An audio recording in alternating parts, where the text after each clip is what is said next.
Please cool down, تم بھول ہی ہو پاپا ہمارے ہسپتال میں ہیں۔ بے شک ڈاکٹر انہیں خطرے سے باہر بتا رہے ہیں، مگر ان کی طبیعت کسی بھی وقت بگڑ سکتی ہے۔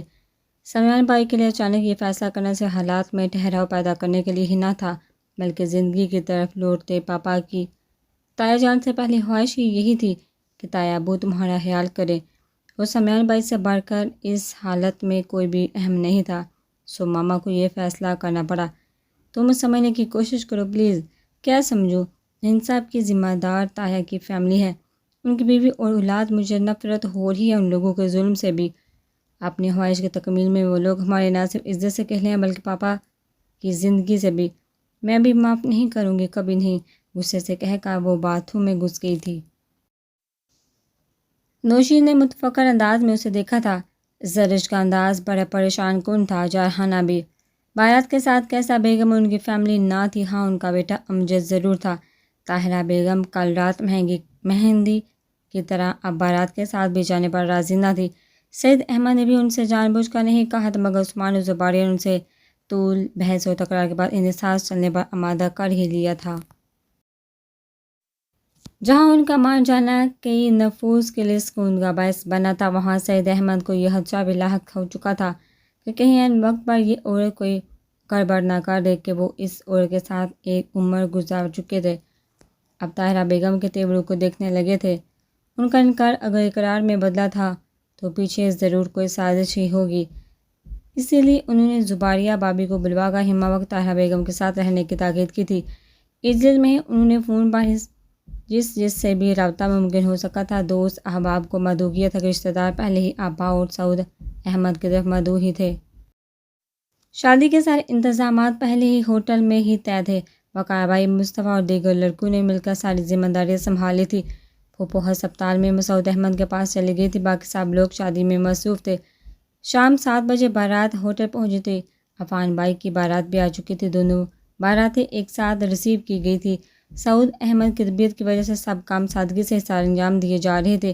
عفان بھائی کریم کلر کی شیروانی اور پاجامے کے ساتھ سر پر پگڑی پہنے بہت جچ رہے تھے، جبکہ سمیان احمد بلیک کوٹ سوٹ میں سنجیدہ تاثر سمیت اپنی پرسنالٹی کی تمام تر وجاہتوں کے ساتھ بڑی پروقار شخصیت لگ رہے تھے۔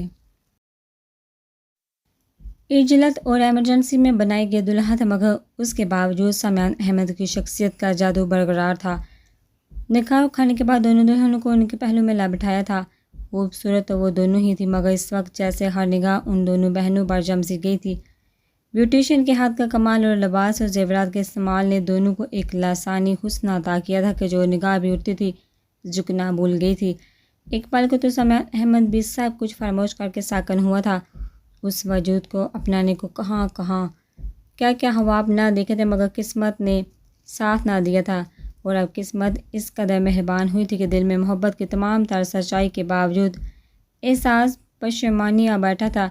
یہ لڑکی اس کی محبت کی وجہ سے رسوا ہو رہی تھی، اس کے نام پر سعد اسے چھوڑ گیا تھا۔ اپنی تمام تر سچائی کے باوجود اس وقت سمیان احمد اس لڑکی کے سامنے اور اسے چھوڑ گیا تھا۔ اپنی تمام تر سچائی کے باوجود سمیان احمد اس لڑکی کے سامنے شرمندہ ہونے پر مجبور تھا کہ یہ اب صرف کزن ہی نہیں بیوی بن چکی تھی۔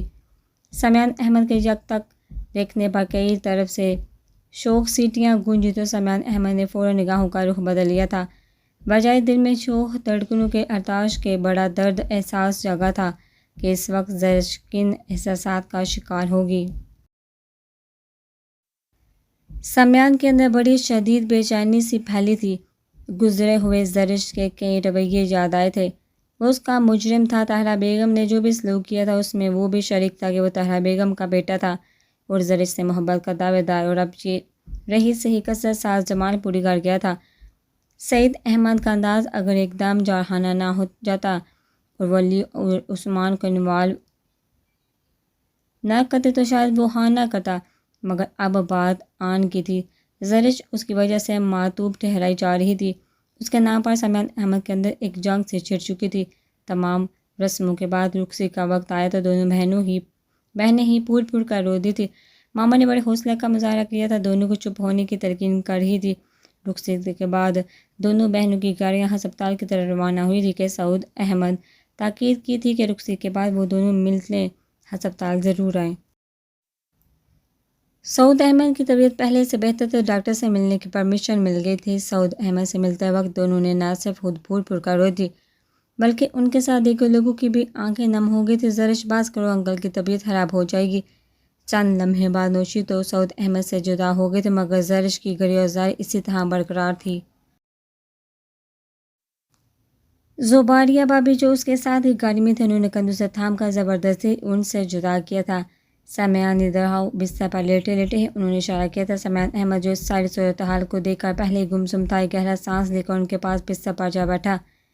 دوسری طرف زرش تھی، جی چچا جان، سمیان زرش کا خیال رکھنا، میری اس بیٹی کو دنیا داری کا کچھ پتہ نہیں، یہ مجھے بہت عزیز ہے، اس کو ذرا تکلیف ہو تو میرا دل کام کرنا بھول جاتا ہے، پچھلی باتوں کو بلا دینا، خیال رکھنا۔ زرش کا پاپا زرش تو مزید بکری تھی، ان کے کندھے پر دوبارہ سر رکھ دیا تھا۔ انہوں نے محبت سے اس کے بالوں میں انگلیاں پھیری، آہستہ آہستہ ان کے آنسو بہہ رہے تھے۔ اب ٹینشن نہ لے چچا جان، سب ٹھیک ہو جائے گا، اب جو بھی ہو چکا تھا وہ ایک طرف، اب ان حالات کو تو فیس کرنا ہی تھا۔ جیتے رہو، آباد ہو، عفان بیٹا تم بھی ادھر آؤ۔ انہوں نے سمیان کے حق میں خاموشی سے کھڑے عفان کو بھی دیکھا تو وہ بھی قریب چلے آئے تھے۔ ان کے اشارہ کرنے پر وہ جھکے تو انہوں نے ان کی پیشانی چوم کر ڈھیروں خوشیوں کی دعائیں دی تھی۔ کچھ دیر بعد وہ لوگ تو چلے گئے تھے نوشی کے ہمراہ، مگر وہ لوگ مزید کچھ دیر وہاں ٹھہرے تھے۔ رو رو کر زرش کے پہلے سے ہی خراب طبیعت مزید خراب ہوئی تھی، رونے کی وجہ سے میک اپ تو سارا دھل گیا تھا۔ ہسپتال سے واپسی پر بھی زرش کی سسکیاں گاڑی میں گونج رہی تھی۔ زباریہ بابی اسے بازو کے حصار میں لیے سارا راستہ اس کا ساتھ تھپکتی رہی تھی۔ انہیں ساتھ ہی ساتھ سخت تشویش بلاحق ہو گئی تھی کہ زرش بہار کی وجہ سے سخت تپ رہی تھی۔ باقی لوگ تو رخصت ہوتے ہی گھر کی طرف روانہ ہو گئے تھے۔ عوان کے دلہا کی گاڑی اور سمیان احمد کی گاڑی ہسپتال گئی تھی۔ شادی کی تقریب تو بخیر و عافیت گزر چکی تھی۔ ان لوگوں کے ہزارہا خدشات کے باوجود اور سب نے شکر ادا کیا تھا۔ بارات کے گھر آتے ہی طاہرہ بیگم دو کمرے میں جا گھسی تھی۔ وہ ایک بہت بڑی شکست سے دوچار ہوئی تھی، اسی شکست سے جس نے ان کے پرانے زخموں کو پھر سے تازہ کر دیا تھا۔ سمیان وغیرہ کی گاڑی گھر آئی تو بھی وہ کمرے سے باہر نہیں نکلی تھی۔ ان کی ساری بابیاں، ان کے بچے اور بہن کیسا آپا تو آئی ہی نہیں تھی، سب بہنیں آ چکی تھی۔ گھر بڑا پڑا تھا، زرش کو پڑا اور زباریہ بابی دونوں نے مل کر گاڑی سے نکالا تھا۔ اجلت میں بھی علی نے ویڈیو بنانے کا انتظام کروا لیا تھا۔ طاہرہ بیگم کسی بھی رسم میں شریک نہ ہوئی تھی، زباریہ اور ممانیہ ہی سب کچھ کر رہی تھی۔ طاہرہ بیگم کا رویہ محسوس تو سب کو ہی ہو رہا تھا مگر سبھی خاموش تھے کہ اسی خاموشی میں ہی عافیت تھی۔ گھر آتے ہی زباریہ بابی نے زرش کا میک اپ درست کیا تھا مگر اس کے آنسو ہی نہیں تھم رہے تھے۔ تصویروں اور مووی کے سیشن کے بعد زباریہ زرش کو سمیان احمد کے کمرے میں لے آئی تھی۔ سب کی کوشش کے باوجود سمیان نے اپنے کمرے کی سجاوٹ سے منع کر دیا تھا۔ اس وقت کمرے میں قالین اور بیڈ وسر اور پھولوں کی پتیاں بچھی ہوئی تھی۔ زرش اب بس بھی کرو، طبیعت تمہاری پہلے ہی خراب ہے، بخار تیز ہوتا جا رہا ہے تمہارا، اسی طرح تو اور بگڑ جائے گی۔ بابی پلیز مجھے ماما کے پاس چھوڑیں، میرے گھر نہیں رہنا مجھے، جہاں میں نے اس گھر سے نکلتے ہوئے قسم کھائی تھی کبھی اس گھر میں نہیں آؤں گی، نہیں جیا جاتا ہے مجھ سے۔ ایسے الزام لے کر اس کے آنسو تھے کہ رکنے کا نام ہی نہیں لے رہے تھے اور اوپر سے اس کی گریزاری۔ بی بریو زرش، انہوں نے محبت سے ساتھ لگا کر سر تھپکا تھا۔ کچھ کھاؤ پیو کی ہادیہ نے رخصتی کے وقت زباریہ کو خاص تاکید کی تھی کہ اسے کچھ کھلا پلا دے، وہ پچھلے کئی دنوں سے صرف برائے نام ہی کھا پی رہی تھی، نہیں دودھ نہیں کچھ بھی نہیں، مر جانے کے علاوہ کچھ بھی کھانے کو جی نہیں چاہ رہا۔ بابی نے اس کا چہرہ تھام کر پیشانی چومی تھی۔ انہیں اس وقت زرش پر بڑا ترس آ رہا تھا۔ اس سارے واقعے میں سب سے زیادہ خسارہ اسی کے ہی حصے میں تو آیا تھا۔ سمیان احمد جس طرح آمادہ ہوئے تھے، عثمان احمد بتا چکے تھے، سمیان کا موقف بھی غلط نہ تھا مگر جس طرح سعید احمد نے سمیان کے جذبات کی پرواہ کرتے اپنا فیصلہ سنایا تھا، انہیں بڑا دکھ ہوا تھا۔ یہ سچ تھا، سعید احمد کا فیصلہ اس وقت حالات کے متقاضی اور بالکل درست تھا مگر سمیان سے دھمکی آمیز انداز کی بجائے وہ پیار سے بھی موقف سمجھا کر راضی کر سکتے تھے۔ سمیان احمد کی مسلسل خاموشی اور گمسم انداز اور دیر سے طاہرہ بیگم کا رویہ، یہ سب زباریہ بابی کو اندر ہی اندر دہلا رہے تھے۔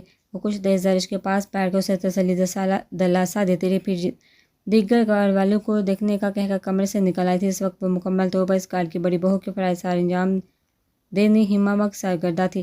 سب مہمانوں کے لیے سونے کا انتظام کرواتے، فرح کے ساتھ وہ کافی مصروف تھی۔ کچھ مہمان آتے ہی مل کر رخصت ہو چکے تھے۔ اس وقت چاند ہی مہمان تھے۔ ادھر سے فارغ ہو کر وہ ٹی وی لاؤنج میں آئی تو سمیان احمد کو بالکل تنہا گمسم بیٹھے پایا تھا۔ انہوں نے وقت دیکھا، رات کے 2:30 بج رہے تھے۔ نائٹ فنکشن تھا مگر رخصت جلدی ہونے کے باوجود ان کا کچھ وقت ہسپتال میں لگ گیا تھا۔ گھر آتے ہی زرش کی خراب طبیعت کی وجہ سے انہوں نے اسے زیادہ ہجوم میں رہنے نہ دیا تھا، اور اب تو خاصی دیر ہو رہی تھی۔ زرش جس قدر جذباتی ہو رہی تھی، اس وقت اسے ایک سہارے کی کندھے کی ضرورت تھی، اور سمیان سے بہتر کون اس کو درد سمجھ سکتا تھا۔ سمیان، انہوں نے پکارا تو سمیان احمد نے چونک کر دیکھا کمرے میں نہیں جانا، رات کافی ہو رہی ہے۔ سارے مہمان سونے کو جا چکے تھے۔ تم بھی اٹھو، سمیان نے نگاہ پھیر لی تھی اپنے کمرے میں جانا۔ آج زندگی کا سب سے مشکل ترین لمحہ لگ رہا تھا۔ ایسے لمحے کے لیے انہوں نے کئی حسین خواب دیکھے تھے، مگر اس خواب کی تعبیر کے لیے ان کا کیا کچھ داؤ پر نہ لگا تھا۔ ان کی اذیت کی سخت لہر اٹھی تھی، مگر وہ کب تک زرش کا الزام دیتی نگاہوں اور شکوہ کو تہ لہجے سے بچ سکتے تھے۔ انہوں نے گہرا سانس فضا میں خارج کیا تھا۔ سمیان، زرش کا خیال رکھنا، اس کی طبیعت ٹھیک نہیں، بہت تیز بخار ہے، اسے ہادیہ بتا رہی تھی، کچھ کھا بھی نہیں رہی، بہت جذباتی ہو رہی ہے وہ اس وقت۔ اس کی فیلنگ سمجھنے کی کوشش کرنا، پلیز تمہارے کسی بھی سخت رویے کے متحمل نہیں ہو سکتی، پلیز خیال رکھنا۔ سمیان سے نگاہیں چراتے ڈکے چھپے لفظوں میں انہوں نے اس سے اپنی بات ضرور کی تھی کہ سمیان کے اندر بڑا شدید احتجاج پیدا ہوا تھا۔ بھلا زرش کو ان سے زیادہ کون سمجھ سکتا تھا؟ وہ تو اس کے چہرے ان کے اندر کو پڑھ لینے کا یقین رکھتے تھے۔ انہوں نے سختی سے لب بیچ لیے کہ مبادہ کچھ سخت نہ کہہ دیا، مگر بابی کے الفاظ نے انہیں ہٹ کیا تھا۔ وہ اتنی سطحی تو نہیں تھے، نہ ہی جذبات کے مارے، مگر شکوہ کی شدت حالات نے انہیں اس مقام پر لایا تھا کہ ہزار چاہنے کے باوجود زبان کھولنے کی اجازت نہ تھی۔ اپنے کمرے میں داخل ہونے پر انہیں سسکیوں کی آواز نے رکنے پر مجبور کر دیا تھا۔ ہوٹل میں ایک دفعہ کے بعد سمیان نے دوبارہ اسے نہیں دیکھا تھا، اور اب سمیان کا دروازہ بند کرنے پر وہ چونک کر ایک دم سیدھی ہوئی تھی۔ فوراً سمیان کو دیکھا، سمیان کی بھی نگاہ اٹھی تھی۔ زرش کی اس ایک نگاہ میں کیا کچھ نہ تھا۔ سمیان احمد نے نگاہ چراتے ہوئے وارڈروب کی طرف پیش قدمی کی تھی، لباس لے کر وہ ڈریسنگ روم میں چلے گئے تھے۔ زرش کی سسکیاں ایک دم تیز ہوئی تھی، ایک دم جی چاہا کہ اپنے وجود سمیت سارے گھر کو آگ لگا دے۔ وہ اسی کمرے میں بری طرح رسوا کی گئی تھی، اور اب یہی کمرہ اس کے ارمانوں کا خون کر رہا تھا۔ اس کے اندر بری طرح جذباتی کیفیت نے حملہ کیا تھا، اپنا آپ سخت مظلوم، اور یہ لوگ ساری کائنات سے بڑھ کر ظالم لگ رہے تھے، خاص طور پر سمیان احمد۔ وہ اس نام پر رسوا کی گئی تھی، اس کی ہچکیاں بند گئی تھی۔ سمیان لباس بدل کر کمرے میں آیا تو وہ گھٹنوں میں ساتھ دیے رو رہی تھی، پورا وجود ہل رہا تھا۔ سمیان کے دل کو کسی نے مٹھی میں لے کر بیچ لیا تھا۔ وہ بستر پر بیٹھا تو بھی زرش کی حالت میں ذرا فرق نہ آیا تھا۔ زرش، سمیان نے پکارا بھی تو ذرا فرق نہ پڑا تھا۔ زرش، سمیان سب برداشت کر سکتا تھا، مگر زرش کا رونا نہیں۔ سمیان کو پہلی دفعہ احساس ہو رہا تھا کہ زرش کی محبت کتنی گہری ہو چکی ہے اس کے دل میں۔ اگر قسمت مہربان نہ ہوتی اور وہ اسے کھو دیتا تو وہ ایک دم یہ تصور ہی سہانے روح لگا تھا۔ زرش، سمیان نے اس کے کندھے پر نرم دباؤ ڈالا تھا، مگر دوسری طرف تو آتش فشاں پھٹ پڑا تھا۔ ہاتھ نہیں لگا مجھے، خبردار اگر مجھے چھوا بھی تو۔ اس کے لہجے میں اس کے اندر کی ساری تلخی تھی۔ سمیان کے اندر ایک ہی پل میں زرش کے اس قدر بیگانہ انداز سے بہت کچھ ٹوٹا تھا۔ زرش، سمیان نے پکارا تو وہ غصے سے پیچھے ہٹی تھی۔ نفرت ہو رہی ہے مجھے آپ سے، سنا آپ نے بڑی محبت کی تھی میں نے آپ سے، میری دنیا آپ پر آ کر ختم ہوئی تھی۔ اتنا اعتبار تو میں نے اپنی ذات پر بھی نہیں کیا تھا جتنا آپ پر تھا۔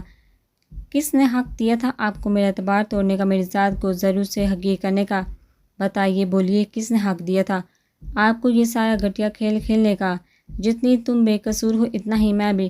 میں نے تمہارے ساتھ کی خواہش ضرور کی تھی، مگر ایسا کبھی نہیں چاہا تھا۔ سمیان نے پھر بھی پوزیشن کلیئر کرنا چاہی تھی۔ جھوٹ بولتے ہیں آپ، اب آپ کی کسی بات کا اعتبار نہیں کروں گی۔ ساتھ کے ساتھ مل کر آپ نے اور فرا نے یہ گھٹیا پلان تیار کیا۔ کچھ تو خدا کا خوف کیا ہوتا۔ میرے پاپا کا کیا قصور تھا؟ انہیں کس جرم کی سزا ملی؟ وہ ہاتھوں میں چہرہ چھپا کر ضبط کھو گئی تھی۔ سمیان کے پاس زرش کی ان غلط فہمیوں کے سارے جواب تھے، مگر اس وقت کچھ بھی کہنا بے تاثر تھا، بے اثر تھا۔ سمیان کی تشویش سے اسے دیکھا، بابی بتا چکی ہے کہ اسے بخار ہے، ایسے میں یہ جذباتیت و مسلسل غیرضاری نقصان دہ بھی تھی۔ آپ پہلے جائیے میرے سامنے سے، آپ ہمارے گھرانے کو پہنچنے والے شدید نقصان کے ذمہ دار ہیں، کبھی معاف نہیں کروں گی آپ کو۔ رونے کے ساتھ ساتھ وہ دل کی بڑاس نکال رہی تھی۔ زرش، پلیز رونا بند کرو، تم بہت جذباتی ہو رہی ہو، تمہاری طبیعت پہلے ہی خراب ہے۔ سمیان نے بہت نرمی سے اس کے سارے الزامات کو سنتے صرف نظر انداز کرتے، پھر اس کے مسلسل ہلتے وجود کو تھامنا چاہا، مگر اب کی بار زرش بپڑ ہی گئی تھی۔ خبردار، کہا ہے نا ہاتھ نہیں لگانا مجھے ورنہ میں کسی بھی حد سے گزر جاؤں گی۔ سمیان کے ہاتھوں کو جھٹکتے وہ بستر سے اترنے لگی تو سمیان نے کچھ برہمی سے اسے دیکھا۔ زرش ہمیشہ ادب سے ان سے بات کرتی مگر اس وقت وہ سب لحاظ بالائے طاق رکھے بے لحاظی سے مخاطب تھی۔ کہاں جا رہی ہو تم؟ آرام سے ادھر بیٹھو، پہلے ہی بہت تماشا بن چکا ہے۔ سمیان نے ہاتھ برہمی سے اس کا بازو پکڑ کر اسے بستر پر اترنے سے باز رکھنا چاہا تھا مگر زرش کے اوپر سمیان احمد کی برہمی اور استحقانہ انداز نے بڑا برا اثر ڈالا تھا۔ آپ مجھ پر کسی بھی سختی کا حق نہیں رکھتے، میں کسی بھی حق کو قبول نہیں کرتی، یہ صرف مجبوری، اپنے پاپا کی زندگی کے لیے پی جانے والا کڑوا گھونٹ۔ آپ نے جس طرح ہمارے گھرانے کا استحصال کیا ہے اس نے میرے دل میں آپ کے لیے رہی صحیح کسر بھی پوری کر دیا ہے۔ بڑا شوق تھا آپ کو مجھے پانے کا مگر یاد رکھیے گا آپ مجھے پا کر بھی اس دھاندلی کے باوجود بھی مجھے پا نہیں سکیں گے۔ وہ جذباتیت کی انتہا پر تھی۔ سمیان نے بڑی بے چارگی سے اسے دیکھا، اس وقت اپنے حق میں کچھ بھی کہنا فضول تھا۔ سمیان کے بازو کو جھٹکتے وہ بستر سے اتر رہی تھی۔ باہر کی وجہ سے اس کا وجود ہاں کمزور اور نڈھال ہو رہا تھا مگر اس پر تو ایک جنون سا طاری تھا سب ملیا میٹ کر دینے کا۔ سمیان نے خاموشی سے دیکھا تھا، رونے کی وجہ سے میک اپ تو پہلے ہی بہہ چکا تھا، پھر اثرات باقی تھے۔ بستر سے اترتے ہی اس نے جیسے تیسے پینے اکھاڑ کا دوپٹہ نوچ کر صوفے پر پھینکا تھا۔ سمیان نے کچھ کہنا چاہا پھر لب بیچ لیے، گجرے نوچ کر پھینکتے ہوئے وہ ایک ایک کر کے سارا ہار سنگار اجاڑتی گئی تھی۔ زیورات بڑی بے دردی سے اتارے گئے تھے۔ سمیان کے نفیس طبیعت پر زرش کا یہ انداز بڑا گرا گزرا تھا۔ ایک بازو میں سونے کی چوڑیاں اور کڑے تھے جو آسانی سے اتر گئے تھے مگر دوسرے بازو پر کانچ کی چوڑیاں تھیں جو خاصی تنگ تھیں جنہیں بڑے آرام سے اتارنے کی ضرورت تھی۔ زرش کے سابقہ انداز میں ہی اتارنے پر دو تین ٹوٹ گئی تھی بلکہ کانچ کا کوئی ٹکڑا اس کے ہاتھ کی کسی نس میں جا لگا تھا۔ ایک دم پتلی خون کی داڑھ بہہ نکلی تھی۔ آپ کے سمیان خاموشی تماشائی بنا نہیں رہ سکا تھا، ایک دم اٹھ کر اس کی طرف آیا تھا۔ زرش ہوش کر اس طرح اتارنے سے تمہارا ہاتھ زخمی ہو رہا ہے، آرام سے بھی اتاری جا سکتی ہیں۔ تکلیف کے شدید احساس کے باوجود اس نے مزید چوڑیاں اتارنا چاہی تو سمیان نے ٹوک دیا، خبردار، میرے معاملے میں بولنے کی کوئی ضرورت نہیں۔ بدتمیزی کی حد تھی، زرش کے اندر کی وحشت اس کی جنونیت کا روپ دھار چکی تھی۔ زرش تمہارا ہاتھ زخمی ہو چکا ہے۔ سمیان کی نگاہ اس کے ہاتھ پر تھی، خون بہنے سے اس کا دوسرا ہاتھ بھی بھیگ رہا تھا۔ ادھر ہاتھ دو میں دیکھتا ہوں۔ زخم گہرا ہے۔ سمیان نے ہاتھ پکڑا تھا مگر وہ تو مچل ہی گئی تھی۔ نہیں چھوڑو مجھے، کہا ہے نا، نفرت ہوتی ہے مجھے تم سے، چھوڑو۔ سہتی سے ہاتھ کھینچ کر وہ دیوار کے ساتھ جا لگی تھی۔ میں پل پل مر رہی ہوں، آپ کا سونپا کا الزام اب ساری زندگی میرا تعاقب کرے گا اور ہٹ جائیے میرے سامنے سے ورنہ میں آپ کا لحاظ نہیں کروں گی۔ وہ سوچے سمجھنے کی صلاحیت سے ماورا ہو چکی تھی، اس وقت اس پر صرف وحشت سوار تھی۔ بڑی تکلیف ہو رہی ہے آپ کو مجھے اس حال میں دیکھ کر، اب ساری عمر یہ تکلیف سہیے گا۔ میں اگر اذیت میں رہوں گی تو ہوش آپ بھی نہیں رہیں گے مجھے حاصل کر کے، یہ میرا آپ سے وعدہ ہے۔ رہی سہی چوڑیاں اس نے دیوار پر ہاتھ مار کر توڑ دی تھی۔ نہ جانے بازو میں کہاں کہاں کانچ چبھے تھے، کئی جگہ سے خون کی بوندیں نکلی تھی مگر اسے تو جیسے کوئی پرواہ ہی نہ تھی۔ زرش کا رویہ اور انداز حیرت ناک ہی نہیں اذیت ناک بھی تھا۔ زرش کی نفرت کی حد تھی۔ سمیان احمد کا ذہن معاف سا ہونے لگا تھا، اگر وہ اسے مزید روکتا تو وہ مزید ایسی حرکت کرتی۔ زرش کے اندر کی وحشت سے وہ اندازہ لگا چکا تھا۔ سمیان خاموشی سے کمرے سے باہر نکل گیا تھا۔ باہر گہرا اندھیرا چھایا ہوا تھا، سارے گھر والے اور مہمان شاید سو چکے تھے۔ کچھ دیر سمیان لاؤنج کے صوفے پر بیٹھا رہا تھا، جب ایک دم لاؤنج کی لائٹ آن ہوئی تھی۔ سمیان نے فوراً آنکھوں سے بازو ہٹا کر دیکھا، عثمان بھائی تھے، وہ بھی سمیان کو دیکھ کر ٹھٹکے تھے، ان کے کندھے سے ہمتا لگا ہوا تھا جو سسک رہا تھا۔ سمیان تم اپنے کمرے میں نہیں گئے؟ ان کا سوال ایسا تھا کہ سمیان نے فوراً نگاہوں کا زاویہ بدلا۔ کمرے میں تھا، ابھی آیا ہوں۔ خیریت سے؟ زرش اب کیسی ہے؟ بخار وغیرہ؟ اگلا سوال ان کے لبوں پر تھا۔ سمیان نے گہرا سانس لیا، ویسی ہی ہے یا شاید مجھے دیکھ کر مزید خراب ہوئی ہے؟ سو گئی ہے کیا؟ سمیان نے وضاحت کرنا مناسب نہ سمجھا، آپ سوئے نہیں؟ میں سو گیا تھا، حمزہ رو رہا تھا، میں اٹھا کر باہر لے آیا۔ بھابھی سو گئی ہیں؟ سمیان اٹھ کھڑا ہوا، اب یہاں رکنے کا جواز نہیں رہا تھا۔ عثمان نے سمیان کے انداز سے محسوس تو بہت کچھ کیا تھا مگر خاموش رہے۔ سمیان کمرے میں لوٹا تو پہلے نگاہ طرف میں اٹھی، وہ صوفے کے قریب قالین پر ہی دراز ہی ہاتھ سے بے ترتیب انداز پر بکھرا ہوا حلیہ قالین پر بچھی پھولوں کی پتلیاں شاید بری طرح مسلی گئی تھی، زیورات بکھرے پڑے تھے، سب کے خود ارد گرد کے ماحول سے بے خبر شاید سو چکی تھی۔ سمیان کی نگاہ اس کے بازو پر اٹھی تھی جو قالین پر پہلو میں تھا، خون رک چکا تھا مگر بازو پر جم چکا تھا۔ مہندی کے نقش و نگار میں ایک جیسا ہی تاثر دے رہے تھے۔ سمیہ نے بکھرے زیورات دراز میں ڈال دیے تھے، لاکھ جذباتی سے ہی مگر وہ انہیں عزیز تر تھی۔ وقت حالات نے اسے اتنا ڈسٹرب کر دیا تھا تو کیا ان کی محبت میں اتنا دم تو تھا کہ اس کے بکھرے وجود کو سمیٹ لینے کی صلاحیت رکھتے؟ اسے اپنی محبت کی سچائی سونپ کر اس کی بے اعتمادی ختم کر سکے۔ ان کے اندر ایک عزم نے سر اٹھایا تھا، سوچ مثبت روح کی طرف گامزن تھی۔ قالین پر پھینکے گئے گجرے اٹھا کر انہوں نے بستر پر ڈال دیے تھے۔ کمرے کی بے ترتیبی درست کر کے سمیہ نے اس کی طرف پیش قدمی کی تھی۔ ابھی رات کے 2-3 گھنٹے باقی تھے، اسے یوں چھوڑا نہیں جا سکتا تھا۔ زرش کو سمیہ کے قریب جھکا اسے آواز دی تھی مگر کوئی فرق نہ پڑا تھا، وہ اسی طرح ساکن سی تھی۔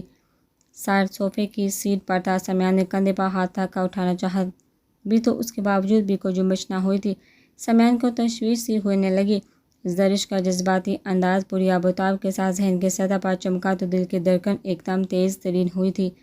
وہ جذباتی تھی، پہلے بیمار اور نڈھال تھی، ایسے میں اس نے خود سے کچھ کھا لیا تو اسی سوچ نے سمیہ کا پورا ہلا دیا تھا۔ زری سمیہ نے ایک دم اسے جھنجھوڑا تھا، وہ لڑک کر ان کے بازو میں آ رکی تھی۔ سمیہ ساکت سا رہ گیا تھا۔ زری اٹھو، ہوش کو سمیہ کے اندر کا اضطراب دو چند تھا۔ زرش پر اپنی کسی بھی پکار کا کوئی اثر نہ دے کر سمیہ نے اسے فوراً اٹھا کر بستر پر ڈالا تھا۔ زرش کے ساتھ جو کچھ ہو چکا تھا وہ کسی بھی حد تک جا سکتی تھی۔ سمیہ نے نبض چیک کی، رفتار بہت سلو تھی۔ سمیہ نے فوراً کمرے سے نکلے تھے۔ سمیہ عثمان بھائی ابھی بھی لاؤنج میں تھے، حمزہ کو سلاتے وہ خود بھی نیم غنودگی میں تھے۔ بھائی بابی کو فوراً لے کر میرے کمرے میں آئیں، زرش کی طبیعت ٹھیک نہیں، وہ ہوش میں نہیں ہے۔ سمیہ کے عجلت میں اٹھانے پر وہ حیران رہ گئے تھے۔ سمیہ کہہ کر واپس چلا بھی گیا تو وہ فوراً اپنے کمرے میں بھاگے تھے۔ جب تک بھابھی عثمان بھائی آئے تھے سمیہ زرش کے چہرے و ہاتھوں سے جمے خون کی ان کو گیلے تولیے سے صاف کر چکا تھا۔ کیا ہوا؟ سمیہ نے بستر سے اٹھ کر بھابھی کو جگا دی تھی۔ پتہ نہیں، لگتا ہے بے ہوش ہو گئی ہے، فرسٹ ایڈ باکس تو ہوگا گھر میں۔ بھابھی نے اچھی طرح چیک اپ کرنے کے بعد عثمان کو دیکھا۔ کچن میں ہے۔ سمیہ کی نگاہیں زرش کے چہرے پر تھی جو زردی مائل ہو چکا تھا۔ میں لا دیتا ہوں۔ عثمان بھائی چلے گئے تھے۔ کیا ہوا؟ خیریت ہے نا؟ سمیہ نے احمد کی تشویش بجا تھی۔ لگتا ہے بخار کی وجہ سے بے ہوش ہو گئی ہے۔ بخار بھی تو اتنا تیز ہے، ہادیہ بتا رہی تھی، یہ نہ کچھ کھا پی رہی ہے، ویکنیس بھی ہو گئی ہے بہت۔ عثمان بھائی باکس لے آئے تو بھابھی اسے ہوش میں لانے کی تدبیر کرنے لگی۔ 5 منٹ بعد وہ ہوش میں تھی مگر غنودگی کی کیفیت میں۔ ماما، اس کی قرابت سمیہ نے سکون کا سانس لیا، ورنہ زرش کی جذباتیت نے خوفزدہ ہی کر ڈالا تھا۔ بھابھی نے کچھ دیر اس کے پیشانی پر ٹھنڈے پانی کی پٹیاں رکھی تھی۔ زرش کو ہوش تو آ گیا تھا مگر کمزوری اور بخار کی وجہ سے غنودگی برقرار تھی۔ بھابھی نے دودھ کے گلاس کے ساتھ اسے غنودگی کے ہی عالم میں 2 گولیاں دی تھی۔ فکر نہیں کرو، بخار کا اثر ہے، اتنے دنوں کی ٹینشن کو کوئی رنگ تو دکھانا ہی تھا، پھر یہ ہے بھی بڑی حساس۔ شکر ہے صرف بخار ہے، ورنہ۔ بھابھی نے مسکرا کر سمیہ کو دیکھا۔ سمیہ مسکرا بھی نہ سکا۔ تم دیکھتے رہنا اسے، اگر طبیعت زیادہ خراب ہو تو بلا لینا، ویسے امید ہے ان گولیوں سے کچھ فائدہ ہوگا۔ اگر بخار کم نہ ہوا تو ٹھنڈے پانی کی پٹیاں رکھ لینا یا پھر ڈاکٹر بلوا لینا۔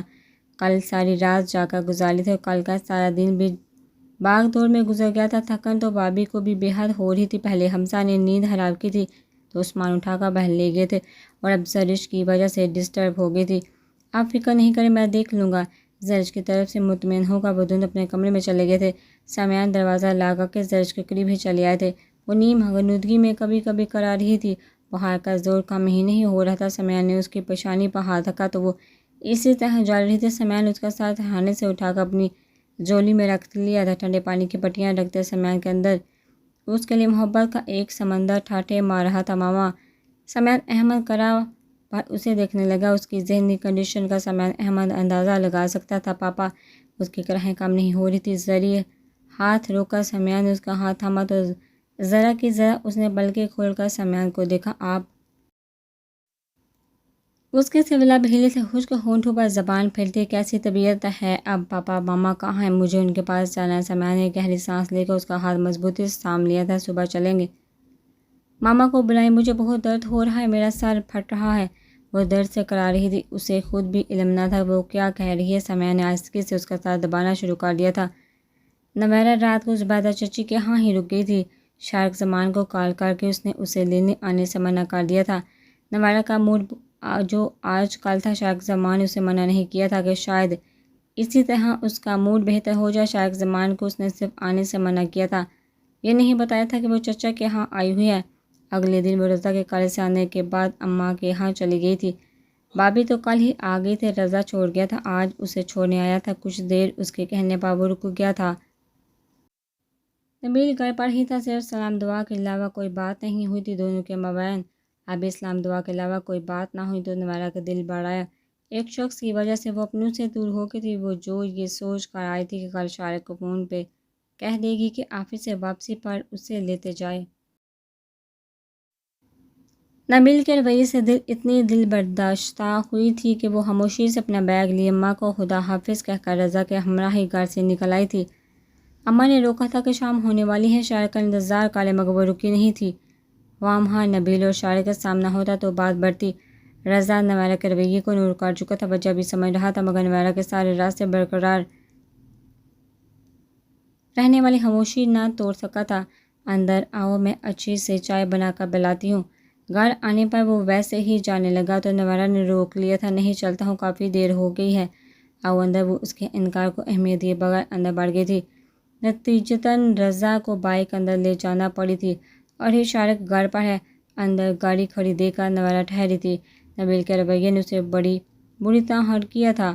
وہ اپنے ہی خیالوں میں غرق تھی جب سیڑھیاں چڑھتے اس کا بازو مڑا تھا، اس کا پاؤں مڑا تھا۔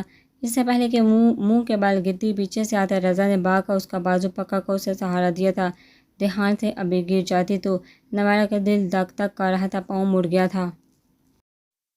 سنبھلنے کی کوشش میں اسے اپنا توازن بحال کرنے میں چند پل لگے۔ رضا کے بازو اس کے گرد تھے۔ سنبھل کر اپنے وزن پر کھڑے ہوتے اچانک اس کی نگاہ اٹھی تھی۔ اندرونی دروازے کی چوکھٹ پر شارق زمان کھڑا تھا۔ نوارا کے متوجہ ہونے پر رضا نے بھی دیکھا تھا۔ نوارا سنبھل کر کھڑی ہو گئی تھی تو اس نے اپنے بازو ہٹا لیے تھے۔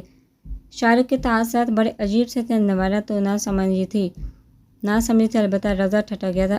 اسی لمحے شارق تیزی سے پلٹ کر واپس اندر چلا گیا تھا۔ رضا نے نوارا کو دیکھا، اس پر شارق کے پلٹ جانے سے کوئی اثر نہیں ہوا تھا، بلکہ نوارا تو نبیل کی طرف سے ہرٹ ہو کر آئی تھی۔ ایسے میں شارق زمان سے سامنا اس کے جذبوں کو عجیب سا سرد پن عطا کر گیا تھا۔ تم لاؤنج میں جا کر بیٹھو، میں ذرا چادر اتار آؤں۔ اسے وہیں سے کہہ کر وہ اندر لاؤنج کی طرف جانے کی بجائے راہداری سے ہوتی اپنے کمرے میں آ گئی تھی۔ شارق کمرے میں نہیں تھا۔ اس نے چادر اتار کر الماری میں لٹکائی، بیگ ڈریسنگ پر رکھتے کمرے کا جائزہ لیا کہ رات کی غیر حاضری سے کمرہ بکھرا پڑا تھا۔ اس کی طبیعت پر یہ پھیلاوا بڑا گراں گزرا تھا۔ اس وقت موڈ اتنا خراب ہو رہا تھا کہ وہ ایک تارانہ نگاہ ڈال کر کمرے سے نکل آئی تھی۔ السلام علیکم اماں، شارق اور رضا تینوں موجود تھے۔ اس نے جھک کر اماں سے پیار لیا تھا۔ آگے خیر سے، شارق تھوڑی دیر پہلے ہی گھر آیا تھا، تمہیں لینے کے لیے جانے ہی والا تھا، اچھا کیا تم آ گئے۔ نوارا نے شارق کو دیکھا، وہ مکمل بے اعتنائی سے ٹی وی کی طرف متوجہ تھا۔